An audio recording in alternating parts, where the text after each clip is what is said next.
and welcome to Straight Talking with Kelly, where real conversations happen. This is where you'll meet the most talented, intelligent, and creative people who come to share tips, resources, and knowledge on various topics. The guests come from a magnitude of industries that include education, music, television, culinary arts, fashion, and so much more. Join me in welcoming my guest, Paul Gallo. He's a career artist, fashion designer, and instructor. Hey, Paul. Hi, Kelly. How are you? I'm happy to be here with Good. you and talk about stuff. Yeah, well, welcome. Thank And I'm really excited to let the audience know a little bit about you. So, before we talk about your prestigious career in the fashion industry and your new release of your coloring book entitled My Sketchpad is the Safest Place on Earth, let me give the audience some of your background. While attending the Fashion Institute of Technology in New York, the focus became leather clothing. This resulted in a collaboration with a classmate named Tony Shannon. They sold at New York Fashion Week under the label Shannon Gallo Skinwear. Paul moved to San Francisco and started his own label under the business name California.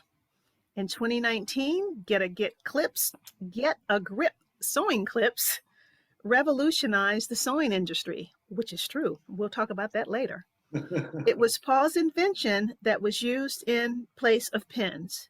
They are available now through a license from Dritz.com. Teaching illustration and clothing design for over 35 years has been a deep commitment for Paul. Now, Paul, let's walk down memory lane a little bit. Okay. So I have known you. Paul is a colleague of mine, and he's been teaching at City College for at least 18 years out of my 21 years. Paul Yeah. and I have been on the, the hiring committee together forever. It's like they can't find nobody else with us, right? And I think because we're so good at it.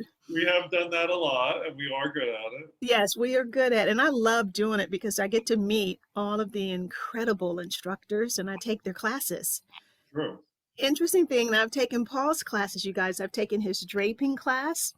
I've taken his pants making class. Matter of fact, I have on a pair of jeans that I've made from your class. Thank That's you very much.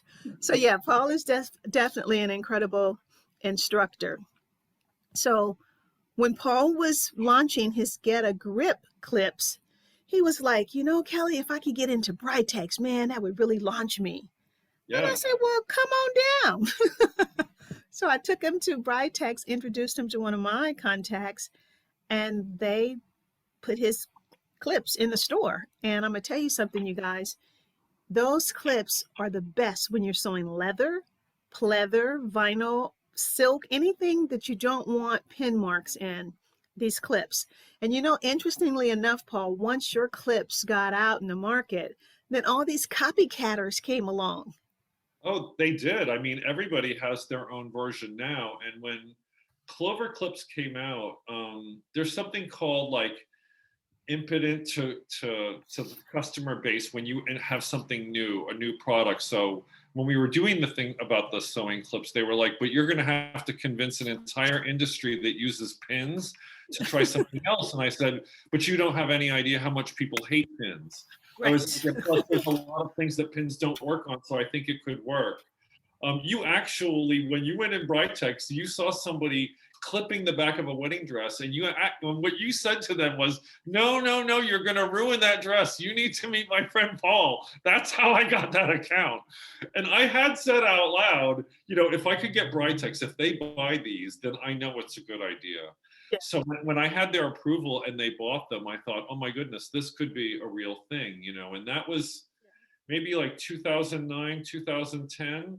And then I got my licensing deal in 2014, and they still sell them to this day.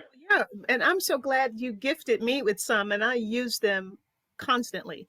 The Yeah. other thing that you need to talk about and let these guys know is about you being an instructor on Crafties, the online Oh teaching yeah. platform. I love Crafties. Yes. Craftsy is the first company that made my process a product they wanted to film me in draping class, me tearing muslin and draping and making a dress. And I'm like, but that's what you do at work. Nobody sees that part. They just see the dress. And they're Right, like, right. no, no, no, no. You're going to show people how to build it from nothing. And I was like, oh, you know who got me that gig? The lovely Linda Maynard. Oh, They that's right, because she's on there as well. She's one of the instructors. Yes, and they offered her the draping class, and she said, "Draping is not really my gig." She's like, "But I know the best draper in the whole world. Would you like to meet him?" And she gave them my Oh, phone number. I love Linda, and I've loved taking her classes as well. You know what, Audience City College Fashion Department has some of the most incredible instructors, including myself, mind you, with the things that we teach. I know that we have inspired and launched the careers of numerous students. Paul and I share one student in particular who we have an affinity for, Miss Ellie Arizon. Miss Ellie. And she's probably one of the most talented students, that I've known so far. But we do have some incredible students. I love watching them flourish, going out into the world. And Paul and I are definitely a part of that process with them. So, Yeah. Paul, now I would like to know a little bit about you. Like, where were you born and raised? Where did you attend school? And when did you land into San Francisco? So, tell us about you. So I was born in Jersey City, which is like on the bay, kind of like here in San Francisco, but it's in New York. So right behind the Statue of Liberty. I always said that if the Statue of Liberty farted and the wind was blowing west, that's where the hospital was. It was right by the Statue of Liberty. Ah, And all my family came through Ellis Island. So both my grandfathers are Italian. One grandmother is French. One grandmother is Czech. And so I was raised in that area. We lived like in North Jersey, probably till I was about 4. We lived in upstate New York when I started school up in Beacon.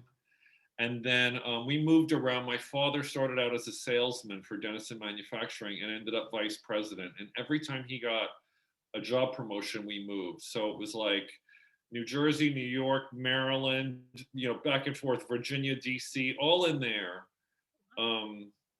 So that's how I ended up going to FIT. Ironically, my father used to travel a lot for business, and we'd come home with these crazy stories of San Francisco. I had a San Francisco T-shirt, all this memorabilia when I was a kid.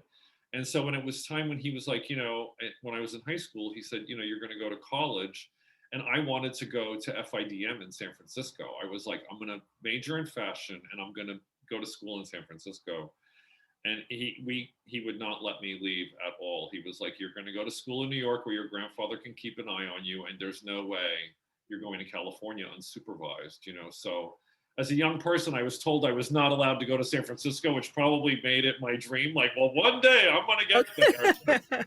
of course. That And forbidden fruit, huh? yeah, and the leather thing came from always stealing my parents' leather jackets when I was a kid, and they would get really mad that I would wear their leathers to school. And I would say, well, then get me a leather jacket. And they're like, you're a kid. I'm not getting you a leather jacket. You're going to outgrow it. And I was like, well, then let me wear yours. Well, don't wear mine because you're going to ruin it. And so then I get into FIT finally, like after doing fine art in a community college. I get into FIT about 18 or 19. And my classmate, who's like the straight A brilliant student, is a leather designer from New Zealand named Tony Shannon. So while I was still a student, she made my first leather jackets on me, and she could make the things that I could draw, even though I didn't know how to make anything. So that's how I got into that with her. But we did leather evening gowns, and she's the one that was smart enough and old enough to get us to Fashion Week. By no means did I do that. She really created that, for us. Fashion, I mean, sewing leather jackets and leather gowns. Leather, I just made my first leather purse, and I find it so difficult to work with. Right. You have to know the right foot to use. The plastic foot didn't work for me. I didn't like that at all. You got to Yeah, know the right needle. So to be able to make leather gowns, that means you're dealing with a lot of leather. we did. We had all kinds of leather, and it was really hysterical because, I'm like 19, she's like 25. And so the leather supplier in New York just thought we were the cutest thing because, we're students. And we're like, we're having a line and we're going to Fashion Week. And he was from Italy, and he was so funny because he was like, you guys can't get all this stuff. So he would take us in the back and show us the cheapest skins that, you know, that would come in that he couldn't sell or were left over from another order. And he would give us everything at a discount, you know, and he helped it. Francois was his name. He was so nice to us. And I think that's also how we had such a wide variety of skins, because he was like, try snakeskin, try buffalo, try, you know, I didn't know what the hell I was doing. I was the one that was just drawing the gowns, you know, but she was showing me how to drape and how to put it together and all of that while we were in school. So that's how all of that happened. You said something that I'd actually like to kind of piggyback on, because I think it's important, especially for our students, that to hear you, where you said you started at a junior college first. Oh yeah. So talk about that. I mean, that you were able to, did you go to a junior college first because you weren't sure what you wanted to do? Or what was the reasoning behind that? Okay, so I have always been super faggy my whole life and have never been able to hold that in. So when you're a kid, it's very cute that you wear weird clothes and you dance around in heels and all of this stuff. But when you get to be about 13 or 14, that is not cute anymore, right? And so the people in school and in my family, you know, they would feel really awkward because I was just so over the top. You know what I mean? Like I couldn't help it. I couldn't, even when they would go, Paul, shh, you know, or don't wear that, you know, you're going to get in trouble. And I'd be like, oh, you don't like this? And I would put on something worse. You know, I was just like, it was like fashion as a weapon or rebuild, because I didn't have the words. I was too little to say, don't bully me or don't talk to me that way. I didn't know what that was. So all I knew was like, they didn't like how I was. So I was just going to lay it on a little thicker, which of course that did not go very well. And so in high school, I was like a target. Like everybody in school knew my name, but I only had like 4 friends, because it was very easy for the football team to come after me or anybody, because they knew I couldn't defend myself. You know what I mean? I didn't know how to fight. I didn't know how to do anything. And you didn't have brothers? You didn't have a brother? I'm the oldest. So also there was no other gay people in my family. So I couldn't tell anybody like what was happening to me really, you know? So I stopped riding the school bus and I would hitchhike to school, but it was really far, you know? And That's then dangerous, hitchhiking, especially as a kid even. so in the snow. I mean, I don't know how my family let this happen or how I got away with it. It was so bizarre, but in the 11th grade, apparently, you know, something happened at school one day that was just so bad that when I came home, my mom said, how was school today? And I had like a nuclear meltdown. And I was like, I'm never going back in that building as long as I live. You can tell Dad, you can call the police. I don't fucking care what you do. I am never going back there as long as I live. And so she had kept it a secret for a bit. And then I had these 2 girls that I went to high school with were really close with me, Nora and Mari. And they had gotten very good grades in high school and were doing their senior year at the local community college. And so they told this lady about me and what was happening. And the lady, I guess, had an interview with me or something and got my transcripts and said, you know, you've taken so much drawing and pottery. I had taken all the art electives that even though I left in the middle of the 11th grade in like April or something like that, it was late enough in the year that I didn't fail the year. And so this woman, Susan Turner, I'll never forget her name as long as I live, figured out how to get me into community college on the credits that I still had in high school and earn my high school diploma while starting the fine art program. Because she was like, you're very talented, you know, because like my friends were like, he can draw, he can this, he can that. You cannot let this person get kicked to the side. Like they need to go to school. They need to be in some kind of art program. They just don't know it. Because, you know, when you're bullied and stuff, it wasn't like I was walking around going, I'm a great artist. You know, I wasn't even speaking. They used to push my forehead up because when I walked, I would look at the ground. I couldn't even walk with my head up. You know, they were constantly pushing my forehead up going, look where you're walking, pick your head up. I was just like, I was basically living in like this semi-state of humiliation or whatever, you know. When you were young, so were your mom and dad, were they okay about you being gay? How did that work? Well, no, I finally told them around 20. I had already gotten into FIT, was feeling a little bit myself, I'm like back in New York, but I finally got myself back in New York City, and I was alone, and I was in school, and I was running around with a bunch of queer people making clothes. So of course everything was suddenly fine, Right. like I found my way out, and so when I finally told them, my dad was like, "Oh well, I kind of thought that, but I didn't want to say anything in case I was wrong." And I was like, "You're the adult. What do you mean you don't want to say anything?" I was like, "Dad, you watched me do that, and you could have just said, you're a faggot, and that's what that is, But he was like, "Well, I didn't want to like say anything." And then my mom was like very Catholic and like had a really more severe reaction than he did. Oh, okay. Okay. But I just sort of had to figure it out. I always said like as a joke, but I do think it's kind of true now that I'm this old. Everything I learned about being gay, you learned it either in a gay bar or from a share video. Like there was really no information. You just had to like go figure it out. But no, so like, how old were you when you realized that? When I said that to them, you mean? No, no. How did you know that something was different about you? Like, So they told me. The kids in school told me. I had no idea what that was. okay, Like okay, when and I then you didn't was have anybody to talk to. I'm about 13 in the ninth grade. Is that right? About Yeah, that? that's yeah, about I'm yes. in history class, and there's this very cute boy named Peter Mason that sat in the row behind me. And so they decide they're having a party to celebrate the end of the year in our class. And so the teacher is trying to ask what everybody is bringing to the party. And when they say my name, I don't answer, like I don't know what I'm going to bring. And Peter Mason says, "Well, Gallo will bring the men." And everyone laughed. And so I thought, I'm going to bring the men. Like, what? My dad? Like, am I supposed to bring, like, do they want my grandpa to come? Like, I didn't know, No, yeah, girl, I was definitely a naive dingbat, which is probably why I was a very easy target. I didn't even know. Exactly, exactly.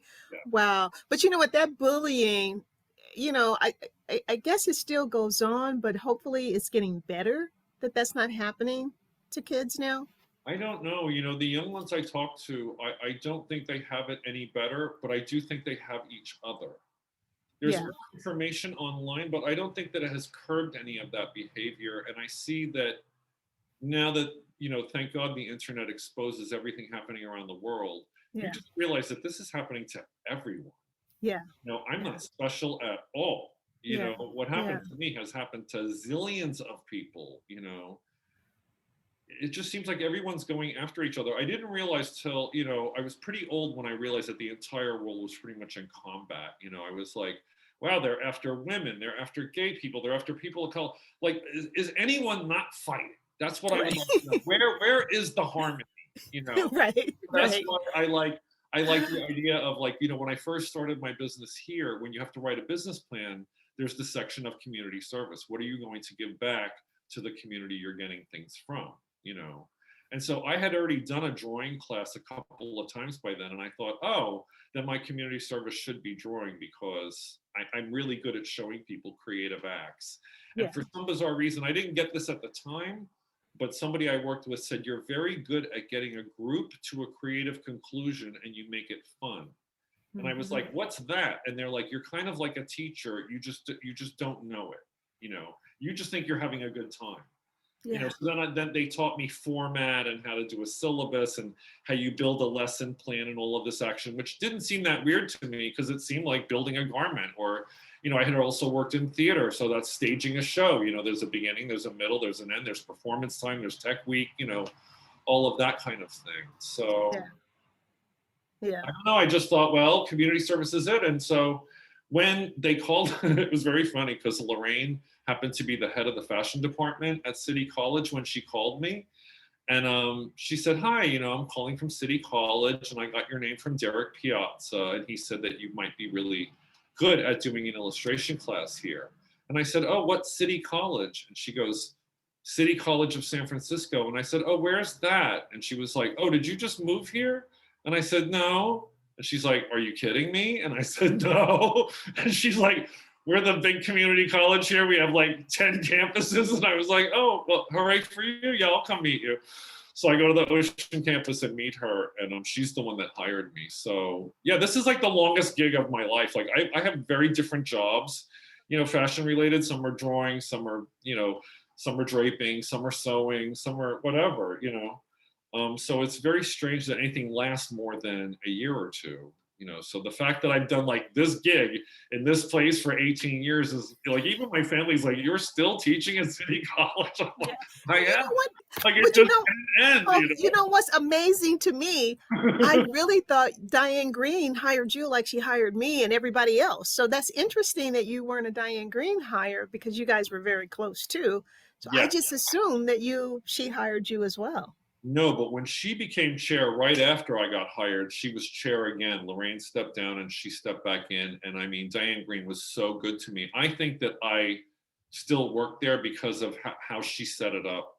Yeah, yeah. She I was such, miss her so much. she Yeah. was such an interesting person to work with, and always good ideas. Hmm. And such a lady. Like we became friends outside of work, Yeah, definitely. She was yeah, in my house, I was in her house.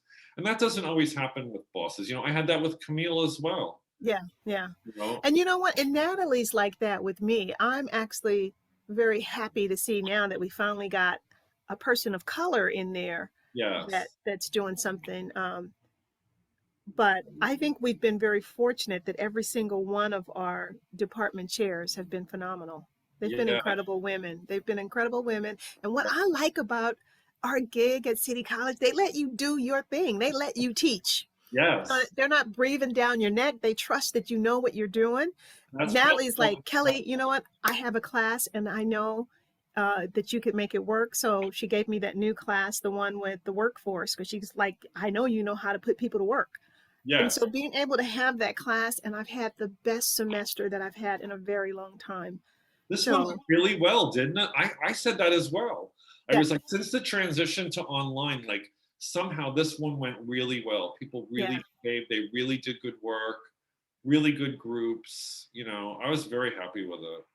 So Paul, what are you going to be teaching in the spring? What are your classes? I'm doing draping, the 3D pattern making on the mannequin. So That's can that's you the tell people bias dress that what we just finished. okay. Oh, okay. So that's the draping. So explain what draping is, because some people might not know what that So is and might be interested. we start out with muslin, and we learn to work 3D on a mannequin making clothing. And so this class is aimed at women's wear. So we do a basic dress, we do a corset, foundation, we did a pegged skirt, and then at the end I teach them how to drape on the bias. And so we make a bias slip dress, Oh, nice. straps, and how to do French seams. Yeah, so that was really fun. And then I also do a class called Fashion Design 1.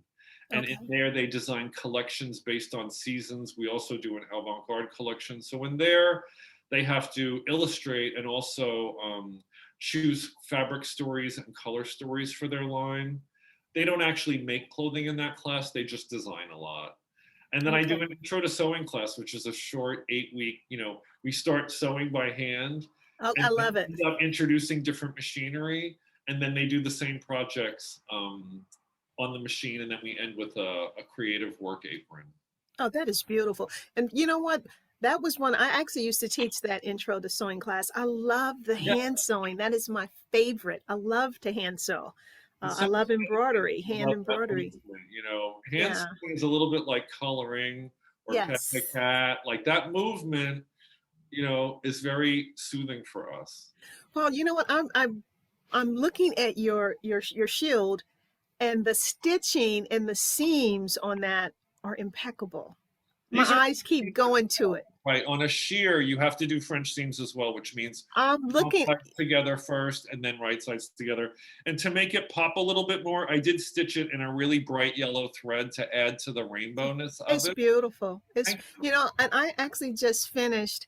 I'm still, I got to just do the sleeves now. A real sheer leopard like Oh, the top. leopard chiffon thing. I saw that. And Yes. you know what? And so I had to do French seams on that. And you have to be so precise. You know, you do that little Yes. 3/8, then you come back and do that 1/4 inch, and I love it. So Yes. yeah, it was fascinating. So now let's talk about let's see, your coloring book now. So I know that you are raising money on Indiegogo. Yes, the Can you IndieGoGo talk campaign. about why you are fundraising, and let's talk about your this the coloring book that is it follows your queer adult journey through from childhood to the pandemic. So you are Uh, taking this from the rain. So tell me, let's talk. You talk about it. Tell me about it. so when they had us, go into shelter in place in March of 2020, all of my side jobs ended in that next 2 weeks. Like 2 years worth of work canceled in about 10 days, right? Wow. And I had been working for 40 years. So, I'm under the illusion that, I have built this, I'm doing this. Right. So when everything starts to end, I'm like, how can you work for 40 years and then be completely unemployed in 3 weeks? And my mind just kind of snapped. I just was like, oh my God, it's over. It's just over like that because of some virus. And so that was really bizarre for me. And I have a very good friend named Robert Hill that we did landmark education together in 2006 is where I met him. And so we always have had these really amazing conversations about possibilities. And he was around the Clip Project. The Clip Project came out of that conversation about what could be possible. And I had this idea that, you can sew without pins. I would like to invent this thing. And I developed that. And he saw me develop that, release it. He saw it become a success, all of that. And so we have very intimate conversations about things. And I guess that somewhere like in April or May, of 2020, I had a nuclear meltdown like the size of a tsunami. And I guess I called him. I don't remember this, but he said I went on for about 2.5 hours. He said, I don't even know this, Paul. He's like, hated the world, PO'd, angry, yelling. He was like, he's like, I'm holding the phone going, what happened to him? What the hell is going on with him? Because I was just like, how can life be over and you're just stuck in your apartment? It was just completely bizarre. So I guess I didn't see him for a couple of months. Whatever, we get our canvas training, we get on Zoom. I'm starting to drape on the mannequin in my, I just put the workroom into my living room. And so he says, how is it going with your online teaching? Because he said, are you working? And I said, strangely enough, the only gig that I have is the teaching gig. Everything else, no one ever called back. But I said, but I'm teaching online. And he goes, well, how do you like it? And I said, oh, I really like it. And he's like, what? What? And I was like, why? And he's like, don't you remember when you called me? And I was like, I called you when? Like I have like zero recollection of Oh, me yeah. calling him or saying any of that. And he's like, Paul, hi, I'm the person that got to hear what happened to you when all your work canceled. He's like, and now you're okay. He's like, do you know how many people are not okay with the transition from the art world or the fashion world to the online world? He's like, you need to write a book about this and how you transitioned. And I was like, Robert, I'm not an author. And B, you don't write a book that helps other people while you're having a nervous breakdown. Those two things don't go together. What, I'm supposed to do interviews and talk to people? How the hell am I going to do that? Like I can't, no, like absolutely not. And I have an 8-year-old friend named Sky that I've known since this my friend's child, so I've known Sky since birth, basically maybe 3 months old. And now Sky is 8. And so we do a lot of art projects together. And so around this time with the conversation with Robert, I'm over at Sky's house and Sky gives me this fashion oriented coloring book that where people have taken all the famous models and designers and put farm animal heads on them. And it's called Farm Fashion. So it's like Giselle Bundchen, but she's a giraffe, you know what I mean? Or a porpoise or whatever. But from the neck down, it's designer, very fun to draw in color. And we had such a good time that the following Friday, Sky had one for me and said, I bought you a book because I noticed you were redoing their hair and their shoes. I'm putting lashes on everybody because I'm redoing the fashion illustrations because I like to draw. And she's like, I got you your own book and you can take it home and you can draw all over it and then bring it back and we'll color it in. And I'm like, oh, okay, cool. And then the next morning I woke up and I started to doodle in the book and I was like, oh my God, oh my God, oh my God. It could be a coloring book. I don't have to write anything. It could be a coloring book. And so then that's how that thing started. So I was trying to draw the idea of the transition through it. And I'm also in an art circle where people draw live models nude from the San Francisco Art Guild. And two of these people in my art circle that invited me into it, I'm actually very close with. One is a textile designer, the other one is a clay artist. And so they built themselves a website and made a catalog for it and wanted my opinion on how they did. So she showed me her catalog and I was like, who made this book? This book is so stunningly beautiful. And she's like, I made it. And I was like, you made it? And she's like, yeah. And I said, how is your job going? And she's like, oh, Paul, I got laid off. I don't have any work. I said, how would you like a gig? How would you like to create a coloring book with me that looks like that book, but is my drawings, you know? And she was like, oh, I would love to do that. So her husband is a very, very quiet man, but like really cool, you know? And when he draws in like pastel. So it's all like, you know, our drawing styles are completely different. So they always say at the end of the session, they're always like, go look at Paul's pad because he probably turned you into a fashion model, or you have a rooster on your head, or, you know, something's going on. Go look at his pad and see what he did to you. And so it was actually Joshua's idea that the first drawing I did in the book was the one of me as a little kid when my aunt had taken me to work with her. She was a fashion illustrator in the 60s. She had taken me to work. So this was the first drawing I did, but I brought to them and I said, this is my concept. My aunt took me to work with her when I was a little kid, and she was an illustrator. And they put me at the desk and gave me paper and said, draw like the other artists, draw the models that are up on the runway. And I was like, okay. And I think that to me now as an adult, that's the day that I got brainwashed that when I grow up, I'm going to be like Aunt Patty and I'm going to draw models, you know? And so Josh said, where's the drawings from then, Paul? He's like, I don't want you to redraw the entire story. He's like, where are the drawings from your childhood? And I was like, I don't know, in a trunk somewhere. And he's like, go find them. And I found like 100 things. So at one point, this book was like, it was so thick. It was like 100 pages. And I was like, you guys, this is way too much. You know, I didn't want it to be an autobiography. I wanted to be more like drawing is healing and coloring is healing, and that artistic message. And so then we just went back and forth for months, you know. But they were very good directors that way because it's not their art, you know. So they were able to craft the books to where it went from childhood until now, but it's not 100 pages. I didn't have to write out, this is my sister's name, this is my brother's name, I had a dog, you know, blah.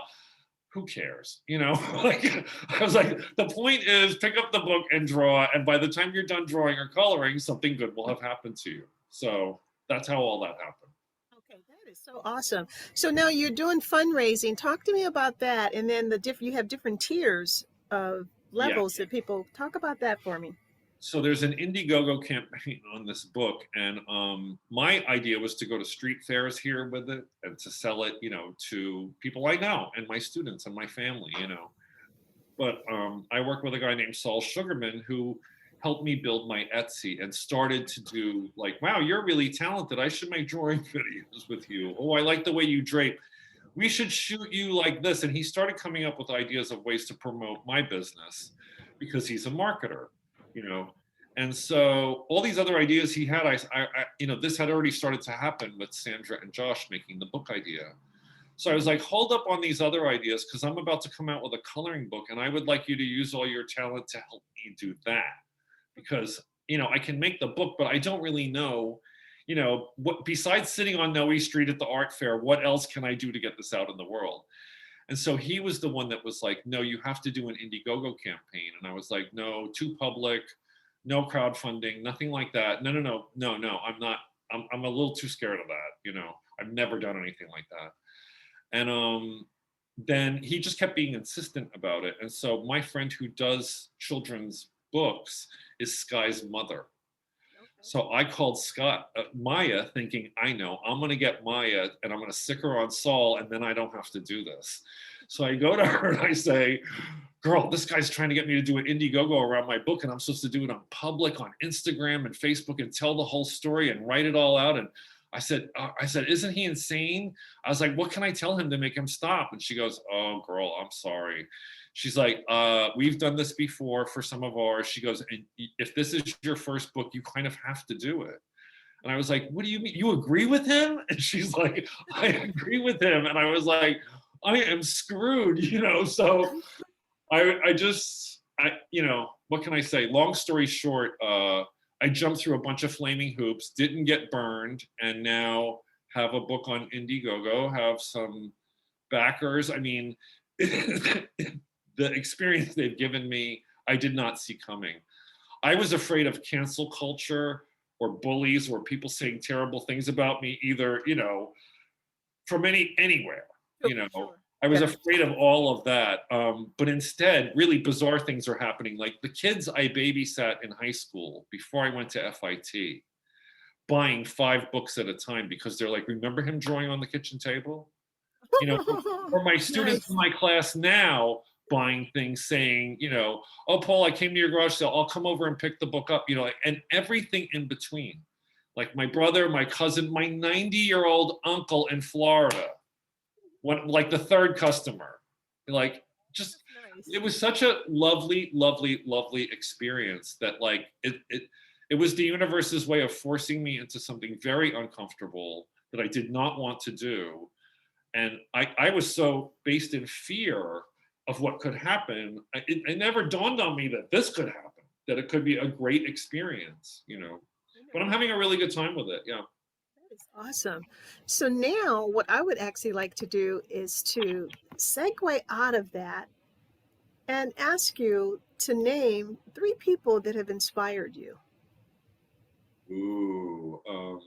Like younger on to like It doesn't start. matter, just anyone, however you see it, anyone that has inspired you.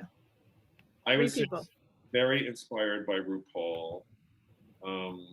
I have a lot of Bob Mackie damage because I grew up in the 70s. So Bob Let's Mackie was the share. designer of that moment. No, he did Carol Burnett. He did, shows in Las Vegas. He did Ready to Wear. So like, I was like, I met him at FIT. He came to talk to us students. So, in my mind, I was like, when I grow up, I want to be you, bitch. Like he was like so amazing, And when I met him, he basically patted me on the head, like as if I was just this excited dog that was trying to get a biscuit out of his pocket or something.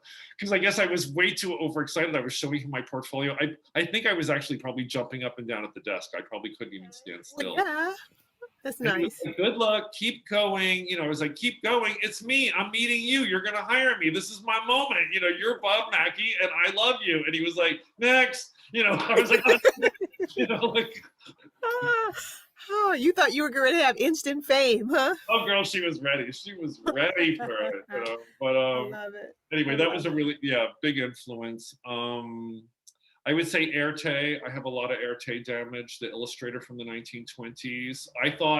I was so young when I saw my first Erte drawings that I thought that people looked like that in the 1920s. So I was like, oh, wow, how cool to live then when everybody was so tall and skinny and wore all these really cool clothes. Like, I thought that stuff was real, So I was trying to draw that as well. But I guess the biggest breakthrough for me was Antonio Lopez, who was a very famous illustrator in the 60s and 70s worldwide, but he was based in New York.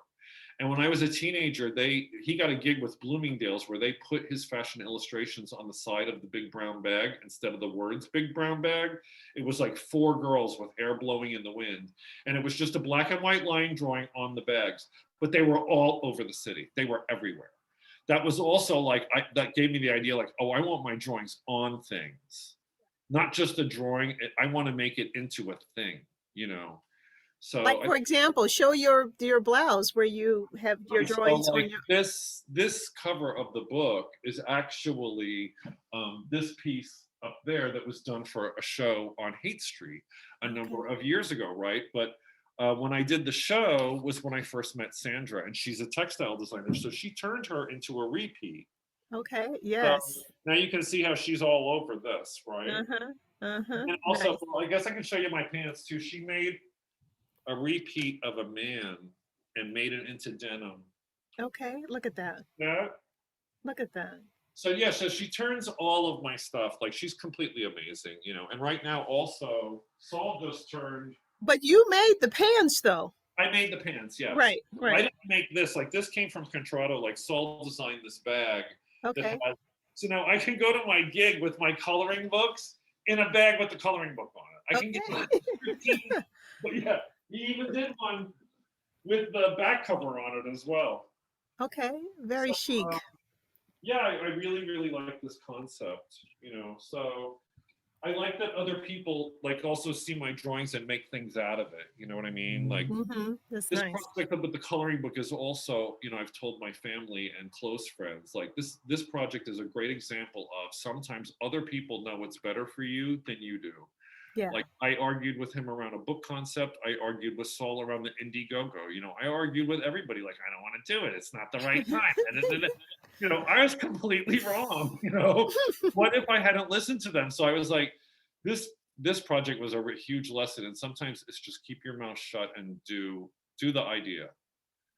Saul actually had to say that to me one day. He had to say, "Could you just stop questioning me and arguing with me?" And just do what I say so that we can get this done. And I was like, oh, I've said that to other people. Like if I'm doing something and I'm showing you, don't tell me how to teach you, right? Right. Just listen.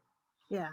And So you're learning a lesson, which is a good thing. I'm getting good life lessons, yes. So now tell me, what would the 9-year-old little boy Paul say to the grown man Paul now? What would he say? Bro, you did good.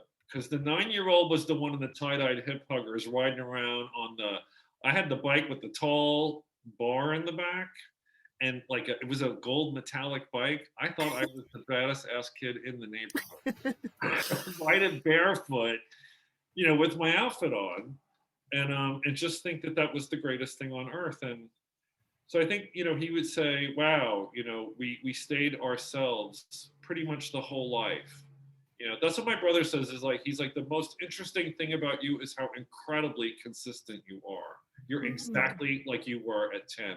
Nothing has ever altered. You still want to put on an outfit, go outside and play, and you want to draw in your bed. You want something to eat. You want to go to the beach. He's like, you're just exactly the same, Wow, that is beautiful. So Paul, you know what? I actually took a snippet off of your Facebook page of your video showing your coloring. Can I share that? Oh, certainly. Okay, so let me share that because I'd like for the audience to see your drawing. So now the key is finding it. Whenever you share something, Yes, it's fine. you have like 100 things. Yeah, he did here. an incredible job with the videos. I'm really surprised how well they came out. And this is his favorite dress, by the way. He wanted me to do the entire campaign in this dress and asked and told me that I should wear this dress today for the interview. With Oh, you. he did? And he's like, Okay. you have to put the blue dress on. And I'm like, enough with the blue dress, Okay, wait a minute. I'm going to make sure I'm sharing the sound. Okay, so here goes. Hello, I'm an artist, fashion designer, and teacher.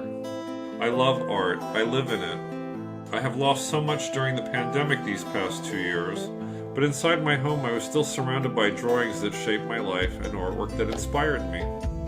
Today I'm excited to share with you the culmination of that work. I've made a coloring book that illustrates so many life experiences.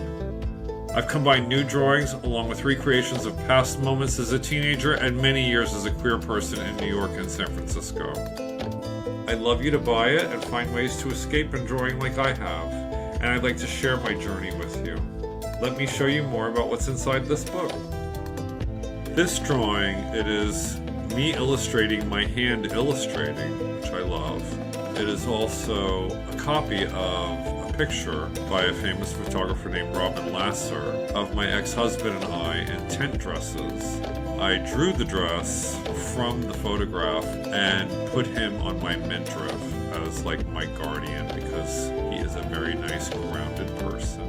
And the person I'm drawing down there is wearing a one-shouldered evening gown with an illustration on the front, and I have made those for many years in San Francisco.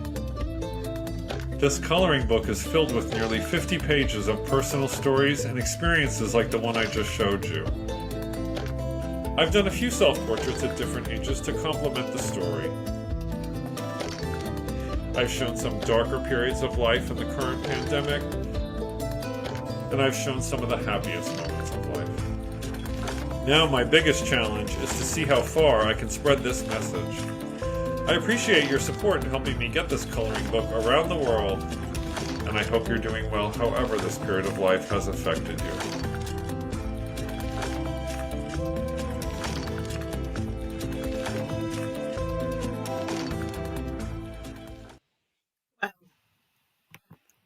That's so nice. I haven't seen that one in a while. That was the very first one we did. Okay. Okay. That was Oh, really, good. really nice. And what was really bizarre about that video was, I guess when I was taking out photo albums to show him stuff, they're so old and the glue doesn't work. And I guess some pictures fell on the floor that I did not notice. And he picked them up, put them on the ironing board, and shot them without me seeing it. Also, when he was shooting one day, we had to do it in multiple days. He came in and he was in a really bad mood. And he's a very happy guy, very chatty. And he was really quiet, and he was just like, hello. And he was just walking around my apartment with a camera, not saying anything. And I was like, what is he doing? And he's in the hallway, this and that. So when he's editing, of course, he's doing it so fast. I don't know what he's doing. So I don't see this video until like the one that you saw. I didn't see it till it's done. Right. Okay. And Nice. no saying it. He didn't, because at that point we're on deadline. So he knows better than to ask my opinion, because then I could choose if I want to say something. So he's like, you just shut up while I finish this. He learned. But the really cool thing is, the picture of the guy on the bottom is my very best friend, like that I met in detention in the 9th grade, first gay person I ever met, named Wayne. And there's a picture of me and him at about 17 in his house, How in the hell did that end up in my IndieGoGo video, right?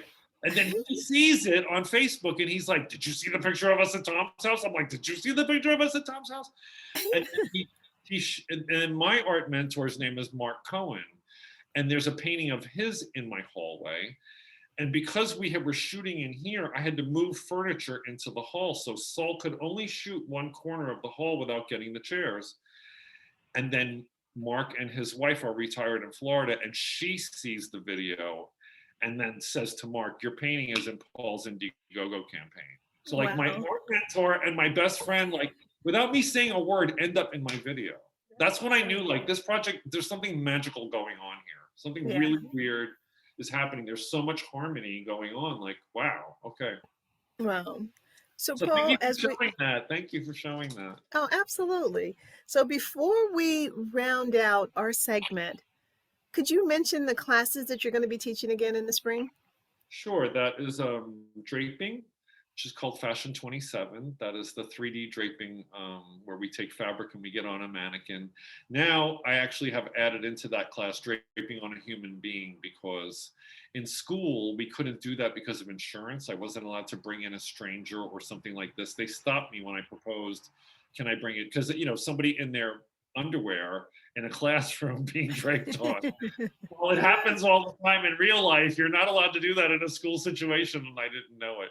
So now that we are remote, I can bring someone in here, and I've done it on a child, on a woman, on a man, on a big person, so I added in draping on a human being into that class.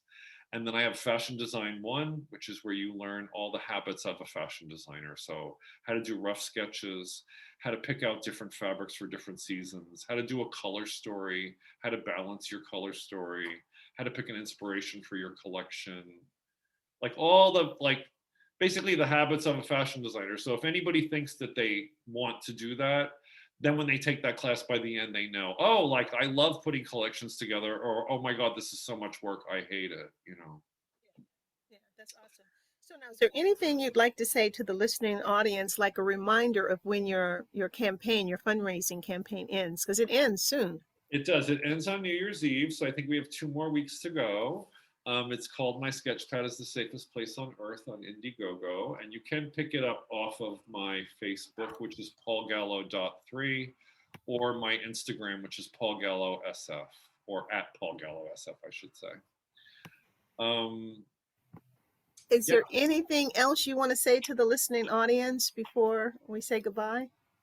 Yeah, I would say that, the drawing is healing is my mantra, but it's also really like staying engaged with creativity and life I think it's a Khalil Gibran saying that says, even if you sit still, life will roll at your feet. And I had all these gigs out in the world and they all ended.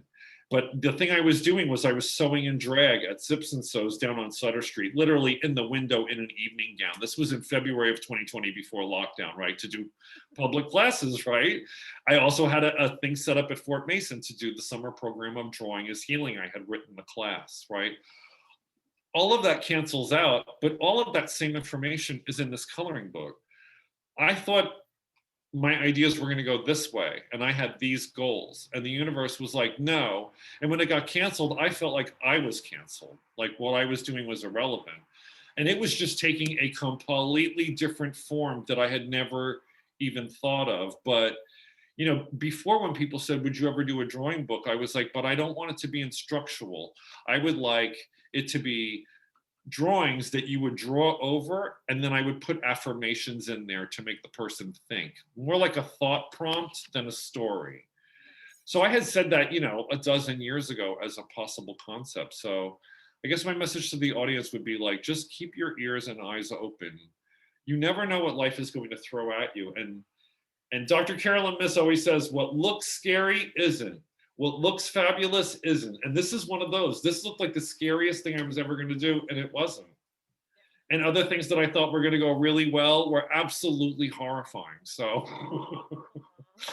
I really thought I was going to do a face plant with this book. I thought I'm going to end up giving these to my friends and we're just going to have coloring parties. So I would say just believe in the magic of life. Alrighty. Well, Paul, thank you so much for Thank being you. my guest on Straight Talking with Kelly, where real conversations happen. And to my listening audience, thank you for listening. And I cannot wait for you guys to come back and see who my next guest is going to be. So thank you.